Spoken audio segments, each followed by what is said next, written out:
हरिद्वार की एक संत संगोष्ठी में पधारे। पूज्य स्वामी श्री सुखदेवानंद जी महाराज जहां विराजमान थे और बड़े बड़े महापुरुष, उस काल के भारतवर्ष के शीर्षस्थ संत वहां विराज रहे थे और उनकी विचार गोष्ठी हो रही थी। सेठ जी को भी, सेठ श्री जयदयाल गोयनका जी को आमंत्रित किया गया था।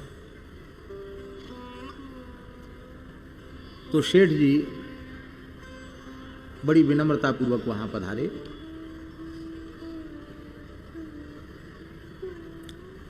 तो उनके आते ही, सत्य घटना है महाराज जी, उनके आते ही वहां जितने बड़े बड़े संत महंत मंडलेश्वर महामंडलेश्वर बैठे थे वो सबके सब उठ के खड़े हो गए। ऐसे लोग खड़े हो गए जो लोगों सेठ जी को जानते तक नहीं थे,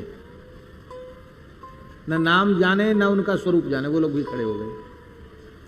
तो सेठ जी को बड़ा खराब लगा। बोले मैं वैश्य हूं, गृहस्थ हूं, आप लोग चतुर्थाश्रमी यति हैं, आप ये धर्म विरुद्ध आचार विरुद्ध कार्य कैसे कर रहे हैं?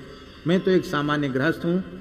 उस समय पूज्य स्वामी श्री सुखदेवानंद जी महाराज जो सिद्ध पुरुष थे, जीवन मुक्त पुरुष थे, उन्होंने कहा सेठ जी आप क्या हो क्या नहीं हो ये तो राम जी जाने, पर आपके आते ही इस सभा का आभा मंडल बदल गया। आपके आभा मंडल से चमत्कृत होकर लोग उठ के खड़े हुए। व्यक्ति का प्रभाव होता है। उठे सकल रघुपति जब आए। चलो एक घटना और सुना देते हैं। हमारे पूज्य सदगुरुदेव श्री भक्तमाली जी महाराज, उनके गुरुदेव जो अयोध्या में सरपंच बाबा के नाम से प्रसिद्ध थे और पूरे भारतवर्ष के संतों में सब लोग सरपंच बाबा के नाम से उनको जानते थे। नाम तो उनका था अनंत श्री समलंकृत पूज्यपाद श्री रामचरण दास जी महाराज, श्री महंत रामचरण दास जी महाराज, ये नाम था उनका। और हनुमानगढ़ी में एक सरपंच का पद होता है, वो मुख्य होता है और उसके भी चुनाव होते हैं, बदलते हैं सरपंच, लेकिन वे ऐसे सरपंच रहे कि जीवन भर वे ही सरपंच रह गए। उनके विरोध में कोई खड़ा नहीं होता था और निर्विरोध पूरे जीवन सरपंच रहे, इसलिए सब उनको सरपंच बाबा ही कहते थे। हमने तो दर्शन किया नहीं, क्योंकि 65-70 वर्ष तो उनको, 60-65 वर्ष तो उनको भगवत धाम गए हो गया होगा।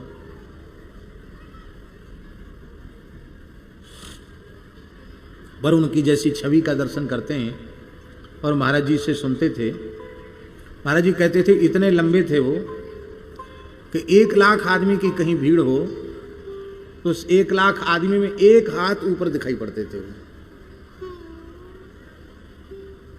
1 लाख व्यक्तियों में एक हाथ ऊपर दिखाई पड़ते थे। बैठते थे तो इतने ऊंचे हो जाते थे। शरीर का 2.5 क्विंटल वजन तो स्थिर रहा, अंतिम तक 2.5 क्विंटल से कम नहीं हुए। आप लोग कहेंगे तब तो लोगों के सहारे से चलते 2.5 क्विंटल के बाबा जी उठावेगा कौन, पहले ही तो बताओ। 114 वर्ष की आयु तक वे विराजे और जब गिरिराज जी अखाड़े में आते थे रोज गिरिराज जी की एक परिक्रमा करते थे। बाद में वृद्ध हो गए तो एक दिन राधा कुंड की, एक दिन पूछरी की, और नित्य मानसी गंगा में स्नान करना, 2-4 चक्कर तैरते हुए मुकुट गिरिराज जी तक जाना, फिर तैरते हुए फिर सूरज घाट तक आना, ये उनका नित्य का काम। बहुत विशाल शरीर था। अब हमारा शरीर भी पतला तो नहीं है इस समय, पहले दुबला पतला था। हमारे जैसे 3 शरीर उनके उसमें अंगरखा में प्रवेश कर जाए फिर भी ढीला रहे, इतना ऐसा उनका पहनावा था। ऊर्ध्वरेता ब्रह्मचारी थे। कपड़े खोलकर जब बैठ जाते तो आपका शरीर का प्रतिबिंब उनके शरीर में दिखता था, ऐसा चमकता हुआ शरीर। जीवन भर आधा सेर रबड़ी, शाम को ब्यारू में, और दोपहर में 1 पाव घी, ताजा घी। ये 12 मास लिया उन्होंने, उसमें कोई कमी, किसी दिन नागा नहीं रहा। महान पुरुष थे, इतने दिव्य पुरुष थे कि हनुमानगढ़ी में मेला चल रहा है, अपने आसन पे पश्चिम दरवाजे पे बैठ जाते तखत पे, तो हनुमान जी की भीड़ कम होती, उनकी भीड़ ज़्यादा लगती दर्शन की। ऐसे बड़ा दिव्य स्वरूप था। तो उस समय अंग्रेजी जमाना था और हाई कोर्ट कलकत्ते में था, सुप्रीम कोर्ट लंदन में था, अंतिम फैसला लंदन में होता था। तो गंगा सागर का एक मुकदमा हाई कोर्ट में दायर हुआ, कलकत्ता हाई कोर्ट में। एक चारू बाबू नाम का बंगाली नेता था, उसने केस दायर किया। उसने कहा कि ये बंगाल की संपत्ति उत्तर प्रदेश अयोध्या वाले लोग मेला में आते हैं और लाखों की संपत्ति यहाँ से पुजा के ले जाते हैं। आज भी हनुमानगढ़ी के ही अधीन है गंगा सागर तीर्थ, कपिल मुनि का जो स्थान है, आज भी हनुमानगढ़ी अयोध्या के अधीन है। जो हनुमान जी के 4 पुजारी होते हैं, 6 महीना यहाँ पूजा करते हैं और वही 6 महीना फिर वहाँ गंगा सागर पूजा करते हैं, ऐसा है। तो केस चला और उस केस में ये पक्की संभावना थी कि अंग्रेज उसको अधिकार में कर लेंगे और अब साधुओं का हक पद वहाँ नहीं रह जाएगा। अब ये सरपंच थे, इसलिए सरपंच होने के कारण कलकत्ता हाई कोर्ट में सरपंच बाबा को उपस्थित होना पड़ा। वकीलों ने कहा कि हमने सब तैयारी कर ली है, बस वो मौखिक आपसे कुछ पूछे तो यही बोलना आप, और दूसरी में नहीं, सब केस बिगड़ जाएगा। तो सीधे थे, पुराने महात्मा सब सरल होती थी। वहां से तो हाउ हाउ करते चले गए, वहां जाके सब भूल गए।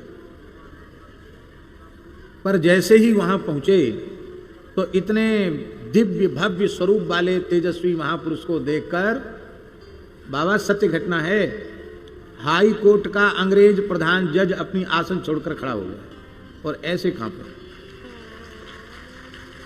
और जब जज खड़ा हो गया तो वहां के सारे वकील, बैरिस्टर, सारा कोर्ट खड़ा हो गया। और उस अंग्रेज जज ने कहा कि इतना प्रभावशाली व्यक्तित्व वाला तेजस्वी पुरुष मैंने अपने जीवन में कोई दूसरा नहीं देखा है। मैं कुछ नहीं कर सकता, इसके सामने बोल नहीं सकता। अंग्रेजी में उसने कहा, इनको बड़े आदरपूर्वक मेरे निकट बिठाओ। एक कुर्सी लग गई वहां, बोले यहाँ पास में बिठा के इनसे पूछेंगे। और जो प्रतिपक्षी था ना, चारू बाबू, वो तो कटघरे में खड़ा था और ये ऊपर उनकी कुर्सी डल गई। तो उसी समय उसने समझ लिया, अब तो गई, हमारे हाथ से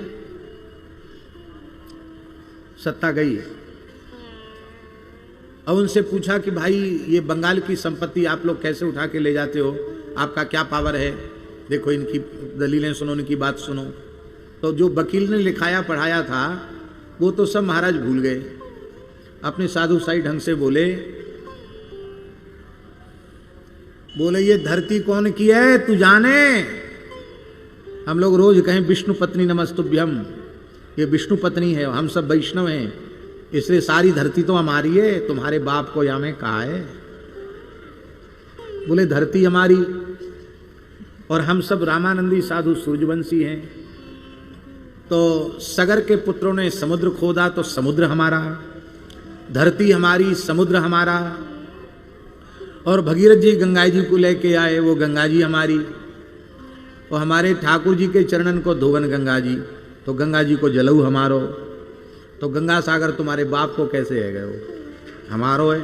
या चारू बाबू के बाप को कहाँ ते है गए हो, तुम तो अब आए हो यहाँ। हमारे पुरखा सैकड़ों वर्षों से कपिल भगवान की पूजा करते चले आ रहे हैं, हम पे भले ही कोई लिखा पढ़ी ना हुए, पर हमारी परंपरा प्रमाण है। तुम पता लगवा के देख लो कि हम कितनी पीढ़ी से यहाँ रहे। जगतगुरु श्री मदाध्य रामानंदाचार्य भगवान ने कपिल को प्रकट किया था और संतों को, तीर्थ को प्रकट करके उनको वहाँ प्रतिष्ठित किया था। तो जगतगुरु श्री मदाध्य रामानंदाचार्य जी से लेकर अब तक हम लोग सेवा कर रहे हैं। तब चारू बाबू क्यों नहीं आया? सारी बातें सुन करके जज खुश हो गया। उसने जजमेंट लिखा कि यह संपत्ति इनके पूर्वजों की है, इनकी पैतृक संपत्ति है, कभी कोई गवर्नमेंट इस पर अपना अधिकार नहीं कर सकती। ऐसा जजमेंट लिख के गया कि आज भी उसी जजमेंट के कारण अनेकों बार बंगाल सरकार ने कोशिश की गंगा सागर लेने की, लेकिन इतना पक्का लिख के अंग्रेज जज गया कि आज तक संतों की संपत्ति बनी हुई है। तो वो बात हम इसलिए सुना रहे हैं कि कोई परिचय नहीं, कोर्ट में गए तो कोर्ट खड़ा हो गया बाबा जी को देख के, प्रभाव इसको कहते हैं। तो जब एक महापुरुष को देखकर ये सब खड़े हो सकते हैं, तो अनंत कोटि ब्रह्मांड नायक सर्वेश्वर परात्पर पर ब्रह्म असंख्य दिव्यानंत कल्याण गुणगण निलय साक्षात प्रभु श्री राम महाशेष लक्ष्मण जी के सहित पधारें और लोग बैठे रह जाएं, किसकी हिम्मत है। उठे सकल रघुपति जब आए, सब उठ के खड़े हो गए। विश्वामित्र जी ने अपने निकट बिठाया और सबने राम जी का लक्ष्मण जी का दर्शन किया। तो भय सब सुखी देख दो भ्राता, दोनों भाइयों को देख करके सुखी हो गए। इसका तात्पर्य क्या है? इसका तात्पर्य यह है, सर्वथा दुख रहित जीव तब तक नहीं हो सकता जब तक इसी शरीर से इन्हीं नेत्रों से भगवान का प्रत्यक्षानुभव न कर ले। जब प्रत्यक्षानुभव कर लेगा तभी सुखी होगा। तो सब ज्ञान विज्ञान संपन्न तो हैं, लेकिन आज प्रभु का प्रत्यक्ष साक्षात्कार प्राप्त करके वे सर्वथा दुख रहित हो गए। और उस मधुर मूर्ति को देख करके जनक जी की तो क्या दशा हुई, शब्दों में उसका वर्णन कर पाना बहुत कठिन है।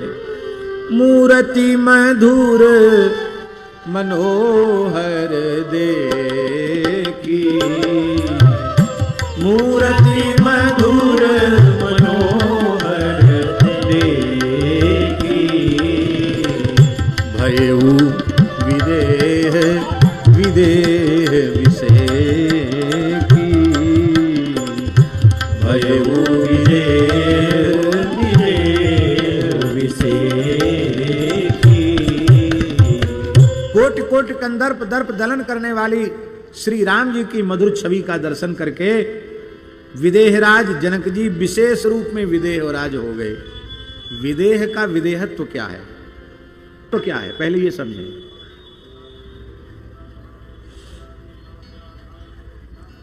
अज्ञान क्या है और ज्ञान क्या है? सरल शब्दों में कहें तो देहात्मवाद अज्ञान है। देहेंद्रियादि से संयुक्त इस देह को आत्मा मानकर व्यवहार करना ही अज्ञान है। और मैं देह नहीं हूं, मैं इंद्रिय नहीं हूं, ज्ञानेन्द्रिय कर्मेंद्रिय भी नहीं हूं, अंतरिंद्रिय भी नहीं हूं, मन बुद्धि चित्त अहंकार भी नहीं हूं, क्योंकि यह सब प्रकृति का विभाग है और मैं प्रकृति से सर्वथा विलक्षण हूं।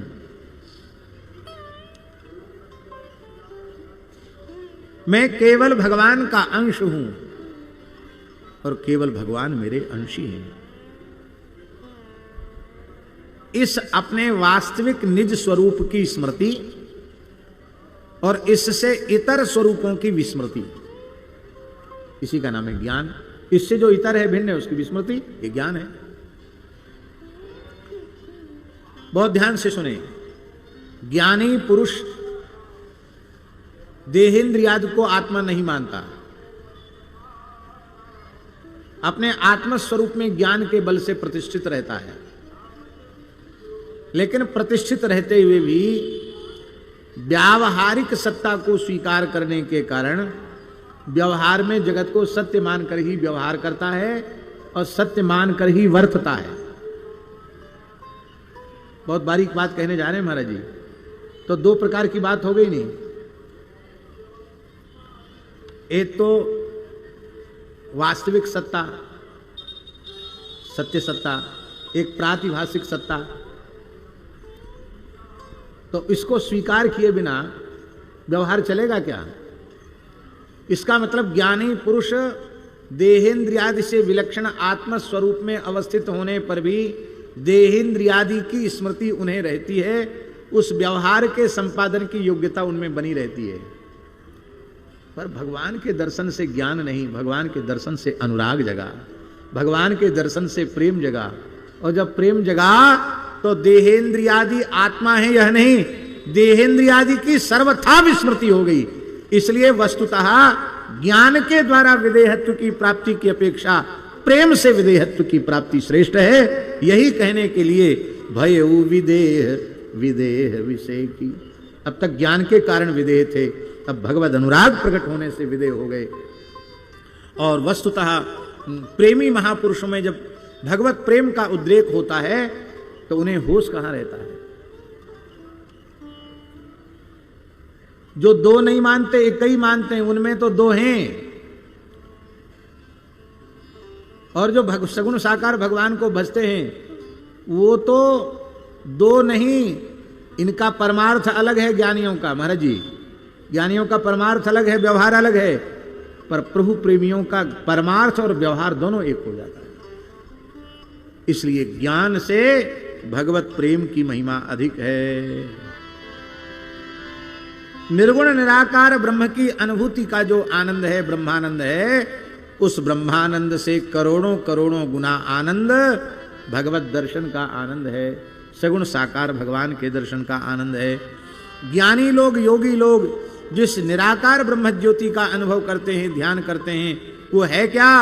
श्री राम परतम नामक ग्रंथ में महात्मा श्री ब्रह्मदास जी महाराज ने लिखा है, श्री राम पाद नख ज्योत्सना पर ब्रह्मा विधीयते। राम जी के दाहिने चरण के अंगुष्ठ की नखमणि चंद्रिका की जो छटा है वो निर्गुण ज्योति है, और उसके ध्यान में ज्ञानियों को इतना आनंद होता है। तो जो नखसिक श्री राम जी का दर्शन कर रहे हो, नखसिक श्री राम जी का दर्शन कर रहे हो, नखसिक श्याम सुंदर का दर्शन कर रहे हो, उनका तो पर कहना क्या। हमारे यहाँ कहे, हमारे पहाड़ी बाबा महाराज कहते हैं, पता नहीं कहाँ उन्होंने पढ़ा होगा, पहाड़ी बाबा महाराज कहते, अरे बक बक मत करो, उद्धव जी ज्ञान की गठरियाए धर के ज्ञान गुदी में आए। गोपिन के आंखन ते ऐसे प्रेम की धार बही कि गठरिया बह के जमुना जी में पता नहीं कहां चली गई। ऐसे महाराज जी बोलते, गठरिया मूड पे धर के आए उद्धव जी, ज्ञान की गठरिया, और ऐसे आंसू निकले गोपिन के आंखन सो कि सबरो ज्ञान कहां बह गयो, जमुना जी में चलो गए पतो नहीं परी। बोलो भक्त वत्सल भगवान की। इसलिए जनक जी ने कहा, हमारी आंखें प्राकृत नाम रूप रस गंध शब्द स्पर्श की ओर आकृष्ट नहीं हो सकती, हमारी इंद्रियां नहीं हो सकती आकृष्ट। गोस्वामी जी के शब्दों में, कही सुकृति के कुंवर कही मुनि नायक। जनक जी विश्वामित्र जी से पूछ रहे हैं, कही सुकृति के कुंवर कही मुनि नायक, गौर श्याम छवि धाम धरे धनुषायक, विषय विमुख मन मोर सेई परमारथ, इन्हीं देखी भयो मगन जानी बड़ स्वार्थ। इनको देख के हमारा मन मगन हो गया है। विश्वामित्र जी ने कहा,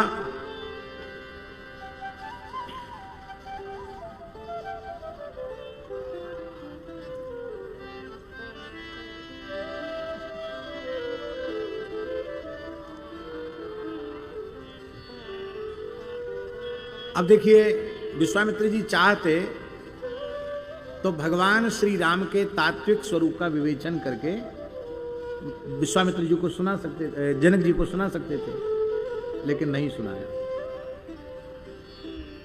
जनक जी अलौकिक परिचय के बारे में जानना चाह रहे हैं और विश्वामित्र जी लौकिक परिचय दे रहे हैं, पर उस लौकिक में ही अलौकिकता का वर्णन कर रहे हैं। रघुकुल मणि दशरथ के जाए, ये चक्रवर्ती महाराज दशरथ जी के पुत्र हैं। मम हित लागी नरेश पठाए, महाराज आपका हित? बोले हाँ। असुर समूह सतावहि मोई, जब ये आए हैं तब हमारे यज्ञ की रक्षा हुई, हमारा हित इन्होंने किया। राम लखन दो बंधुबर रूपशील बलधाम, मख राख्यो सब साखी जग जिते असुर संग्राम। इन्होंने मेरे यज्ञ का रक्षण किया, ताटका सुबाहु आदि का संहार किया, अहिल्या का उद्धार किया और आपका निमंत्रण पत्र पहुंचा था, इसलिए मैं आग्रह पूर्वक इनको यहां लाया हूं। काव्य में ध्वनि को ही प्रधान माना गया और मानस ध्वन्यात्मक महाकाव्य है, ऐसा साहित्यकारों ने माना है। अब यहां स्पष्ट तो नहीं है महाराज जी, लेकिन ध्वनि है। ध्वनि क्या है कि हमारे यज्ञ की रक्षा इन्होंने की है, ब्राह्मणों के यज्ञ की रक्षा की है, तो ये क्षत्रियों के यज्ञ की रक्षा भी करेंगे। क्षत्रियों का यज्ञ धनुष यज्ञ है, तो आपने धनुष यज्ञ रखा है। ब्रह्मर्षियों का यज्ञ पूर्ण करके आए हैं, इसलिए हम आग्रह पूर्वक लेके आए हैं कि जिनके द्वारा हमारे यज्ञ की पूर्ति हो रही है, उन्हीं के द्वारा आपके मनोरथ की भी पूर्ति होने वाली है।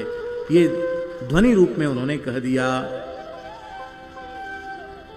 अब तो श्री राम जी के स्वरूपानुरूप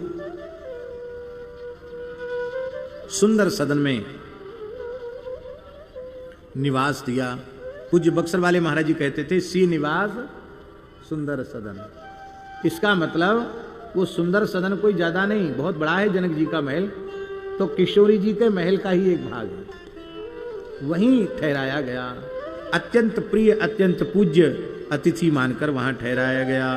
सुंदर सदन सुखद सब काला, तहां बास ले दीन भुआला। करी पूजा सब विधि शिवकाई, गयू राव ग्रह विदा कराई।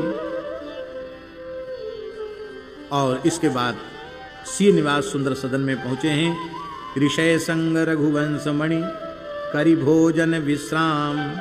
बैठे प्रभु भ्राता सहित, दिवस रहा बरजाम बरजाम। महर्षि ने भोजन किया, विश्राम किया, और एक प्रहर दिन शेष था। भगवान विराजे। बोलो भक्तवत्सल भगवान की जय। परिस्थितिवश हम लोग दिन में सो लेते हैं, या परिस्थितिवश कहना भी ठीक नहीं, प्रमादवश। और एक कारण ये भी होता कि बहुत अधिक देर से सोने से और बहुत जल्दी जगने से शरीर को तो निद्रा की पूर्ति का अनुभव होता है, तो दिन में आधा पौन घंटे विश्राम हो जाए तो उसकी पूर्ति हो जाती। हमको भी ऐसा अनुभव होता, पहले नहीं होता था। पहले तो ऐसे भी अवसर ठाकुर जी की कृपा से प्राप्त हुए जीवन में कि एक सप्ताह में 3 सप्ताह चले।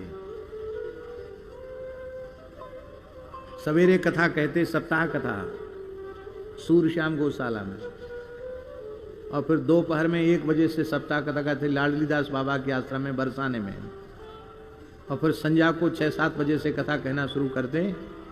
सो कथा कहते बलराम बाबा के आश्रम में, पीपा पीठ वाले महाराज जी के आश्रम में 9-10 बजे तक। कम से कम बाबा 12 घंटे रोज बोलते हो, बाकी समय गाड़ी में बीतता। वो आके ऐसे थक जाते कि लघुशंका जाने की इच्छा है, पर थमे लेट गए तो सो गए। लघुशंका जाने की, खाने पीने की शुद्ध नहीं, उतनी थकान नहीं होती, कोई लगता अब सोने का तो अवसर ही नहीं, पूरा दिन बीत गया। लेकिन अब कुछ ऐसा होने लगा है कि ज़्यादा श्रम होने से कई बार सिर भारी होना, तो लगता है कि आधा घंटे पौन घंटे भी विश्राम मिल जाए तो अच्छा है। वाकई शास्त्र की दृष्टि से दिन में सोना वर्जित है, दिन सोने के लिए नहीं बनाया है। भरत जी ने वाल्मीकि रामायण में कई पाप गिनाए हैं, उनमें एक पाप ये भी गिनाए कि दिन में सोने वाले को जो पाप लगता है वो पाप मुझे लगे यदि मेरा मत हो राम जी के वनवास में। दिन में सोना इतना बड़ा पाप है, दिन में नहीं सोना चाहिए। तब क्या करना चाहिए? करी भोजन विश्राम, थोड़ी देर विश्राम कर सकते हैं पर सो नहीं सकते। विश्राम कैसे? हमारे पूज्य धर्म संघ वाले गुरु जी विश्राम करते थे। उनका जीवन पूरा धर्म के धर्माचरण के सर्वथा अनुकूल था। हम पढ़ने जाते गुरु जी के पास और गुरु जी आते, धर्म संघ विद्यालय से पढ़ा के लौटते, तो फिर प्रसाद पाते, मध्याह्न संध्या विद्यालय में ही करके आते, प्रसाद पाते, प्रसाद पाके आते तो हम बैठते वहीं और गुरु जी लेट जाते। तो कितनी देर लौटते? 16 श्वास तो दाहिनी करवट से लेते, गिनती के 16 श्वास, और 32 श्वास पर सीधे लेट कर लेते।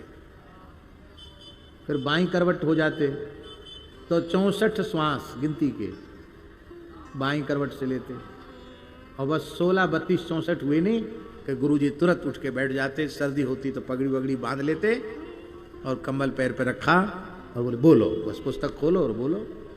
फिर शाम को 5 बजे तक पढ़ाते। कभी एक क्षण के लिए भी उनको सोते हुए नहीं। और रात्रि को 2:30 बजे उठ जाते थे गुरु, 10 बजे रात तक पढ़ाते, 2:30 बजे उठ जाते। ऋषिकल्प ही जीवन था उनका। तो करी भोजन विश्राम। और अब लक्ष्मण जी के मन में जनकपुर दर्शन की इच्छा हुई, किंतु राम जी का डर है, महर्षि विश्वामित्र जी का संकोच है, इसलिए उसको प्रकट करके नहीं बोल पा रहे हैं। पर सर्वांतर्यामी श्री राम जी ने अपने अनुज लक्ष्मण जी के मन की बात जान ली और भक्त वत्सलता का उद्रेक हुआ। और उस समय भगवान श्री राम के मुख की भाव भंगिमा का दर्शन करके महर्षि विश्वामित्र समझ गए कि लक्ष्मण जी कुछ अपनी आंखों ही आंखों के सारे प्रभु को कह रहे हैं, और ये कभी लक्ष्मण की ओर देखते हैं, कभी मेरी ओर देखते हैं, कभी गृह द्वार की ओर देखते हैं। इसका मतलब कुछ न कुछ कहना चाहते हैं पर कह नहीं पा रहे हैं। तब महर्षि विश्वामित्र जी ने कहा, वत्स रामभद्र, संकोच मत करो। क्यों संकोच मत करो? क्योंकि मैं तुम्हारा केवल गुरु ही नहीं हूं। तुम्हारे पिताजी ने विदा करते समय अयोध्या में कहा था, हे मुनिराज, आज से आप ही इनकी माँ भी हैं और आप ही इनके बाबूजी भी हैं। तो अब माँ बाबूजी मानते हो तो फिर संकोच मत करो। बालक अपने माता पिता से थोड़ी संकोच करते हैं, माता पिता के सामने तो अपने हृदय की बात कह देते हैं। भगवान ने कहा, एक बड़ा गंभीर प्रश्न है। अनंत कोटि ब्रह्मांड नायक सर्वेश्वर परात्पर परब्रह्म शरणागत वत्सल भक्त वत्सल असमूर्ध सौंदर्य सिंधु कोटि कोटि कंदर्प दर्प दलन करने वाले श्री रघुनाथ जी, जिनके निरंतर निकट हों और जिनके श्रीअंग की सेवा जिन्हें निरंतर प्राप्त हो, उन लक्ष्मण जी के मन में श्री प्रभु के मुखारविंद का दर्शन छोड़कर या प्रभु की सन्निधि से पृथक होकर किसी नगर की शोभा को देखने का भाव जगना उनके लिए समीचीन नहीं लगता, उनके स्वरूपानुरूप नहीं लगता। 89 में जो प्रयाग का कुंभ था, 89 में 1989 में 89 में ही था ना, तो हमने पूज्य गुरुदेव भक्तमाली जी से कहा कि हम आप भी चलिए कुंभ में और हम भी चलेंगे, दर्शन करेंगे, कुंभ देखा नहीं है, कुंभ देख के आएंगे। तो भक्तमाली जी बोले, टकसाली देशकाली साधुओं का काम है चढ़ाव में जाना और कुंभों में जाना। हमारी गिनती महाराज जी के, हमारी गिनती अड़िया खड़िया में है, बढ़िया वाले साधुओं में नहीं है, इसलिए बोले हम नहीं जाते हैं। फिर हमने फिर आग्रह किया तो बोले, भीड़ में गया सो भाड़ में गया। बहुत भीड़ होती है, क्या करेंगे वहां जाके? संत महंतों का काम है, हमारे जैसे सामान्य लोगों का काम नहीं है। पर हम तो बच्चे थे, फिर आग्रह किया तो बोले, लोग पुण्य के लोभ से जाते हैं। और किसी ग्रंथ का उदाहरण देकर के कहा, शरणागत को, वैष्णव को, भक्त को पुण्य का लोभ नहीं करना चाहिए। हम समझ गए महाराज जी नहीं जाएंगे, नहीं गए। बोले एक आध बार देख लिया है और ठीक है। उसके बाद बक्सर वाले मामा जी आए सुदामा कुटी में रामानंद जयंती पर। तो महाराज जी ने बक्सर वाले मामा जी से कहा कि पंडित जी की बड़ी इच्छा है कुंभ दर्शन करने की, आप इनको ले जाओ। तो उन्होंने बड़ी प्रसन्नता, बोले सरकार बड़े सौभाग्य की बात है कि ये चलेंगे, बहुत अच्छी बात है। बोले हमको कोसी होते हुए जाना है, 3 दिन कोसी रहेंगे, इसके बाद फिर हम जाएंगे। उसमें एक महाराज श्री नाम के महापुरुष भी महाराज जी के साथ रहते थे, महाराज जी की रसोई बनाते थे, बहुत अच्छे संत थे।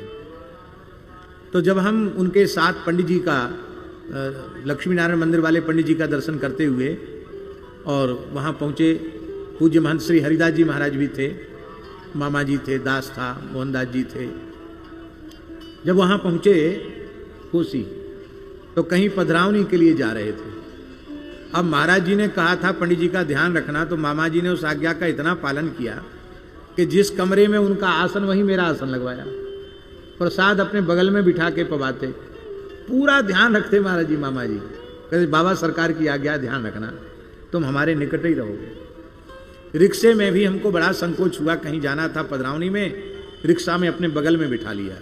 बोले नहीं बाबा सरकार की आज्ञा है, ध्यान रखना। हमने के महाराज जी ने तो मन में सोचा कि मामा जी ने तो महाराज जी की बात बढ़िया से पकड़ ली, ध्यान रखना। हम कब दूसरी रिक्शा में बैठ जाते, बोले नहीं बैठ जाओ, बैठ गए। हमसे बोले राजू भैया कहते थे प्रेम से, राजू भैया एक बात कहें, आपको बुरा तो नहीं लगेगा? हम कि नहीं, क्यों बुरा लगे, आप कहिए। बोले हम तरसते हैं कि पूज्य सदगुरुदेव श्री भक्तमाली जी की चरण सनिधि हमें कुछ समय के लिए मिल जाए, लेकिन हम इधर उधर भटकते रहते हैं और आपको सहज ही पूज्य बाबा सरकार की चरण सनिधि मिली है, तो आपके मन में महाराज जी के चरण छोड़कर कुंभ स्नान की बात क्यों आई? ये बात हमको प्रिय नहीं लगी। फिर बोले कि आप क्या समझते हैं? कहते कहते भावुक हो गए। बोले वेद, इतिहास, पुराण, रामचरितमानस, भागवत, भक्तमाल, गीता जी, इनमें जितने संतों के लक्षण हैं वो सब एक ठौर पे दिखाई पड़ते हैं। महाराज जी का स्मरण करो उनमें। तुम्हें तो इस भाव से उनका संग करना चाहिए कि भक्तमाल में वर्णित जितने संत हैं उनकी सन्निधि बाबा सरकार की सन्निधि के रूप में हमको मिली हुई है। फिर तुम्हारा मन कुंभ में जाने का, ये तो अच्छा नहीं लगा, हमको भी बुरा लगा। हमको अब तक नहीं लगा था कि गलती हो रही हमसे। तो मैंने कहा महाराज जी फिर हम अभी चले जाते हैं, वृंदावन लौट जाते हैं, सुदामा कुटी वापस, अब नहीं जाना, हमको कहीं नहीं जाना। तो हंसने लगे। बोले तुमको आज्ञा दी उसका उल्लंघन होगा, और मुझे सेवा सौंपी है कि ध्यान रखना उसका उल्लंघन होगा। तो एक गलती तो वो हुई, फिर दो गलती और करो, इसलिए आगे के लिए सावधान रहे ना, अभी के लिए हमने आपको बताया। फिर बोले बुरा तो नहीं लगा? मैं महाराज जी ऐसा क्यों बार बार आप बोले, बुरा तो नहीं लगा, बुरा तो नहीं लगा, आपकी कृपा है, आप इतना ध्यान रखते हैं। उसी यात्रा में हमको अरेल वाले परम पूज्य श्री फलाहारी जी महाराज का दर्शन हुआ था। उन्होंने हमको 300 रुपये दिए थे पुस्तक खरीदना व्याकरण की। हमसे कुछ व्याकरण के बारे में पूछा, हमने बताया तो बड़े प्रसन्न हुए। वो 300 रुपये का हमने बाजार से पुस्तक खरीदी थी, मेला से। वो ग्रंथ आज भी हमारे पास रखे हैं, फलाहारी जी ने सेवा दी थी। उस समय 300 रुपये में बहुत पुस्तक आ जाती थी, 89 की 88-89 की बात। ये घटना हमने इसलिए स्मरण की कि भगवत स्वरूप महापुरुषों की सन्निधि मिल जाए तो साधक के मन में फिर कहीं जाने की इच्छा ही उत्पन्न नहीं होना चाहिए। इच्छा उत्पन्न हो रही, इसका मतलब है कि अभी वह संत सदगुरु की महिमा, भगवंत की महिमा को जान ही नहीं पाया, समझ ही नहीं पाया। पर लक्ष्मण जी के मन में ये इच्छा उत्पन्न क्यों हो रही है, ये बड़े विलक्षण बात है। इसके अनेकों भाव हैं, लेकिन समय संकोच से केवल हम एक भाव दे दें। तो एक भाव यह है कि लक्ष्मण जी केवल लक्ष्मण जी नहीं हैं, लक्ष्मण जी संपूर्ण जीव जगत के परमाचार्य हैं। आचार्य तत्व है शेष तत्व लक्ष्मण तत्व। और जनकपुरवासी कौन है? पूर्ण कि वे ज्ञान मार्ग, भक्ति मार्ग, योग मार्ग, कर्म मार्ग के सर्वोत्कृष्ट साधक हैं। पर संपूर्ण साधनों का फल क्या है? संपूर्ण साधनों का फल है श्री राम जी का दर्शन। और राम जी का दर्शन साधन साध्य नहीं है, वो आचार्य कृपयैव, आचार्य चरण की कृपा से मिलता है। और आचार्य हैं श्री लखनलाल जी। इसलिए मिथिला वासियों को परब्रह्म का प्रत्यक्षावलोकन का सौभाग्य दे करके उनके साधन को और उनके जीवन को, उनके नेत्रों को सफल बनाना चाहते हैं, इसलिए उनके मन में इच्छा उत्पन्न हुई। अब एक प्रश्न है बाबा, हमारे निकट हमारी देख रेख सेवा के लिए मान लो 2 मूर्ति हैं मुख्य रूप से, तो उचित यह होता है कि एक मूर्ति जाए तो एक मूर्ति पास में रहे। तो होना यह चाहिए था कि राम जी लक्ष्मण जी को कहते कि ठीक है तुम देख आओ और हम यहीं रहते हैं गुरु जी की सेवा में, पता नहीं कब क्या जरूरत पड़ जाए। अथवा हमारा ही दर्शन कराना चाहते हो तो तुम यहां रह जाओ, हम घूमे आते हैं जनकपुर, विचरण करके आते हैं। अच्छा होता कि श्री राम लक्ष्मण में से एक गुरु जी के पास रह जाता, लेकिन नहीं। क्यों साथ लेकर के गए हैं? मान लो एक संदेश और भी भगवान देना चाहते हैं कि जीव कहीं घूमे, कहीं विचरे, किसी उत्तम से उत्तम शोभा और श्री से संपन्न नगर में विचरण करे, यदि भगवान सदा साथ होंगे तो किसी भी चाक चक्के में वो आकृष्ट होकर के बंधन में नहीं पड़ेगा। है? हम लोग महाराज बंधन में क्यों पड़े? ठाकुर जी के नित्य सखा हैं, नित्य अंश हैं, पर उनके मना करने पर भी संसार के भोग भोगने के लिए आ गए, तो कितने जन्मों से 84 के चक्र में पड़े कोई पता है? पर रघुपति चरण हृदय धरे, तात मधुर फल खाओ। जानकी जी कह रही लंका में फल तो खाना, पर ऐसे मत खाना। रघुपति चरण हृदय धरी, तात मधुर फल खाओ।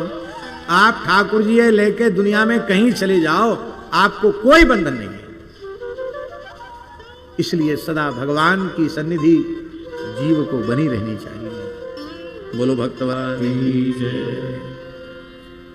जो राउर आयसु में पावहूं, नगर दिखाए तुरत ले आओ। यदि आपकी आज्ञा हो तो नगर का दर्शन करके हम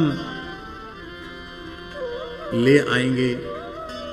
अब तो उसने आज्ञा दे दी कि जाए देखी आवहु नगर, सुख निधान दो भाई, करहु सुफल सबके नयन, सुंदर बदन दिखाए। और जैसे ही श्री राम लक्ष्मण दर्शन के लिए चले हैं, नगर दर्शन के लिए, देखन नगर भूप सूत आए, समाचार पुरवासिन पाए। दौड़े धाये धाम काम सब त्यागी, मनहु रंक निधि लूटन लागी, और युवती भवन झरोखन लागी, निरकहीं राम रूप अनुरागी। इतने रसमय प्रकरण है कि बिना भाग दौड़ के ठहर ठहर कर इनकी चर्चा होनी चाहिए। लेकिन गोस्वामी तुलसीदास जी की एक कृति है श्री कृष्ण गीतावली, और श्री सूरदास जी की एक कृति है श्री सूर रामायण।